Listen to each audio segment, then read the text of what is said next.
திருவள்ளூர் மாவட்டம் செங்குன்றம் அருகே புதிதாக டாஸ்மாக் கடை திறக்க எதிர்ப்பு தெரிவித்து பெண்கள் முற்றுகை போராட்டத்தில் ஈடுபட்டிருக்கின்றனர். இது பற்றிய விவரங்களை செய்தியாளர் பாஸ்கரிடம் கேட்போம். பாஸ்கர், வணக்கம். செங்குன்றத்தில் எந்த பகுதியில் இது அமைய இருக்கிறது? பெண்கள் இது தொடர்பாக என்ன சொல்றாங்க? விவரங்களை பதிவு பண்ணுங்க. திருவள்ளூர் மாவட்டம் செங்குன்றம் அடுத்த விலங்காடுப்பாக்கம் பகுதியில் புதிதாக டாஸ்மாக் கடையை திறக்க திட்டமிட்டுள்ளதாக கூறப்படுகிறது. இது குறித்து தகவல் அறிந்த விலங்காடுப்பாக்கம் கிராம மக்கள் பெண்கள் ஒன்று திரண்டு கடையை திறக்க கூடாது என எதிர்ப்பு தெரிவித்து வருகின்றனர். புதிதாக திறக்க திட்டமிட்டு உள்ளதாக கூறிய இந்த கடையின் முன் நின்று பெண்கள் முழக்கங்களை எழுப்பினர். மதுக்கடையை திறக்காது என பெண்கள் முழக்கமிட்டனர்.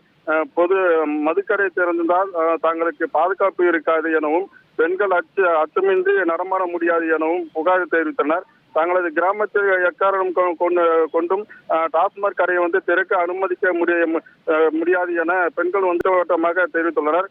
காலை முதல் வேலைக்கு செல்லும் பெண்கள் பணி முடிந்து இரவில் தனியாக வீடு திரும்ப முடியாது எனவும் மதுக்கடை திறந்தால் குடிக்காரர்கள் பெண்களை பாதுகாப்புக்கு அச்சுறுத்தல் இருக்கும் எனவும் தெரிவித்தனர்.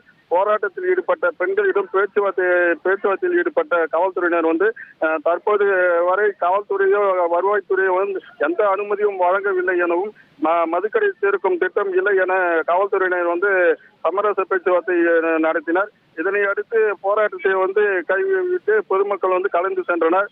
தங்களது கிராமத்தில் டாஸ்மாக் கடை திறக்க எதிர்ப்பு தெரிவித்ததால் பெண்கள் திடீர் போராட்ட காரணத்தால் இந்த பகுதியில் பெரும் பரபரப்பு ஏற்படுத்தியுள்ளது. விவரங்களுக்கு நன்றி பாஸ்கர்.